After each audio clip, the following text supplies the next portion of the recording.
Both of these defenses have made their impact felt in the early part of the season, neither even allowing 13 points per game.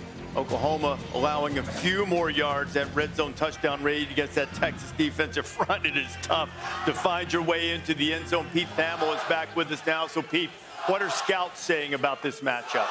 Well, Reese, one barometer to look at for Oklahoma's upset chances today would be the field judge, the referee. How fast is he placing the ball? If Oklahoma's moving at their preferred tempo, and one coach told me it's one of the fastest he's ever seen, they'll be able to neutralize Texas's definitive strength in this game. That's their interior defensive line, and it goes against Oklahoma's biggest weakness, the interior O-line. One thing to look at defensively, Oklahoma is averaging 18 less points per game on defense. How will Texas accommodate Oklahoma's sign-stealing operation? It's perfectly legal. Brent Venables has done it for years at Clemson. Will Texas huddle? Will they run in plays? That will be a big factor to how smoothly the operation goes offensively for Quinn Ewers in Texas. You know what? If you don't like somebody stealing your signs, get better signs. Yeah. That's what they're trying to do. I'm sorry. What you got here? Look over his right shoulder. Now he's moved back. He's just, it's like he's watching him. Even his cowboy hat back there. Pete, it looks like you with a cowboy hat. Just staring through your soul right now. I might as well just eat like Fruity Pebble Oreos or something. Yeah, right? Get them off your back, maybe, Pete. Inside 2 hours to kick off there. And Pete makes a great point with that center judge or the umpire, whoever's more efficient, spotting the ball to keep the offenses rolling. Both these defenses have been able to make some hay, LC. The main reason Texas is 5-0 for the first time in 14 years is their defense. They lead the Big 12 in rushing, scoring, and red zone defense. And listen to this, Kirk. They have allowed 3 touchdowns in the last 3 games. Only 3. But they're going to be tested today by quarterback Gabriel, a left-handed quarterback. Yeah. That's tough to beat. Their left-handed quarterback. They don't see him very often. But listen to this. They're deep. They're talented, and they're experienced. This defense is for real, believe me. Yeah, I think the Texas defense, Coach, as you're saying, the interior is SEC quality. They have 4 NFL defensive tackles on the Texas defensive line, led by Sweat and Murphy, that'll be very active. To me, that's the entire key. If you watch Tennessee with Hendon Hooker last year, run a very similar offense to what you see from Oklahoma. What was the kryptonite last year when Tennessee was scoring on everybody? Georgia. Why did Georgia blow up Hendon Hooker in that offense? The defensive line. You didn't have to commit numbers down, create the one-on-one vertical shots that Hooker was making every game to Jalen Hyatt. You didn't have to do that. You could stay back and win with the line of scrimmage without having to commit those extra bodies. That's what Texas will try to do today against Oklahoma. If you don't have to simulate pressure, that's quite a weapon for you. And I think the way Sark has built that defensive line is a way that they can take over a game, and they have. You mentioned Murphy. He took over a couple weeks back. Sweat's a dog. Jalen Ford, the leading tackler, linebacker. They are studs across the board on the Texas defense. But you talk about the Oklahoma defense now. You got to talk about Danny Stutzman. Okay, this guy leads them in tackles. Nobody talks about him. He's averaging about 10 a game. That's top in the Big 12. He flies around. Will they be able to handle, though, the girth of Texas? Texas is a big team that flies around. They're all getting tested, and I think that's what we're excited to watch on the defense. We talk about Oklahoma's defense, how bad they were a year ago, right? You look at Brent Venables. He's a defensive-minded coach. What did he do in the offseason? He went shopping, went to the transfer portal, got 9 defensive players, 6 defensive linemen, guys like Rondell Bothroyd from Wake Forest and Jacob Lacey from Notre Dame. Watch their front. If they're able to get some pressure up front, guys, and then let the guys on the back end play a little zone, a little man, mix up that those coverages, then I think they're going to be able to affect Quinn Ewers in that Texas offense. But watch Oklahoma's front. Des, that's such a good point, because the depth, that was an area they would wear down last year. Now you got 8, 10 guys. Exactly. They rotate Second year of the system with Venables. So, that's going to be a big key in this game. One important point here. A left-handed quarterback. Like Tua. From Hawaii. From Hawaii. He's exactly like Tua.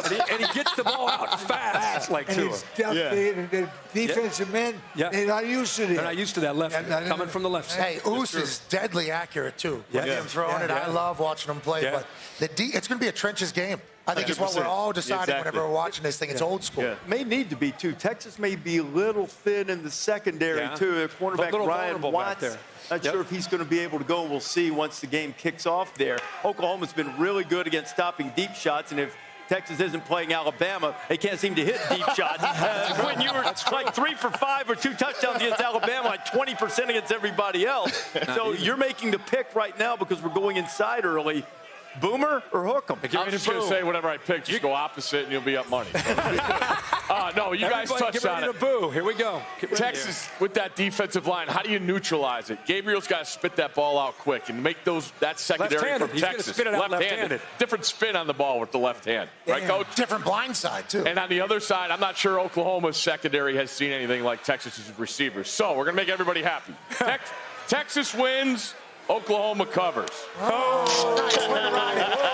that's a 2 for them. Money line and cover. High-scoring game, over. Could be a bonus bet here. Just take Texas. You think him a bonus pick? Yeah, he's my We man. can't get one right, Pat. I'm not giving bonus picks. Something new. Maybe do more. Fill the fridge. Steve tried, but Steve's been around this game his whole life. He knows picking Oklahoma to cover is not going to make them happy. They want to win, baby. Win. Kickoff at noon Eastern time, 2 minutes after on ABC. Louisville has found ways just to continue to stay unbeaten. They let Indiana get back in the game. They survived against North Carolina State. You see what this Notre Dame defense has been able to do in the pass defense. And Jack Plummer started his career under Brom at Purdue, went to Cal, now back at Louisville. Put up some numbers. He's also thrown the ball to the other team, which is something they probably can't afford against the Irish tonight, or any other time for that matter.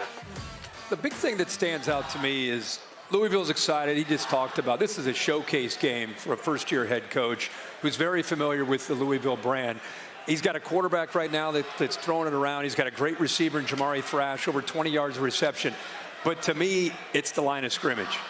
This Notre Dame team, physicality, offensive line, run game, and I think the emotional roller coaster that they've been on, man. Think about where they were. It couldn't have been any worse. Right. And the way that game was taken away from them against Ohio State. Get tested, respond, and now it's a third week. It's why you go to Notre Dame for these kind of games. But I think the line of scrimmage, in my opinion, is the difference in this game. But it'll be close. Yeah, I tell you what, looking at Notre Dame, they were just cruising, right? And then they ran to Ohio State in South Bend, and then they got smacked into reality. They bounced back.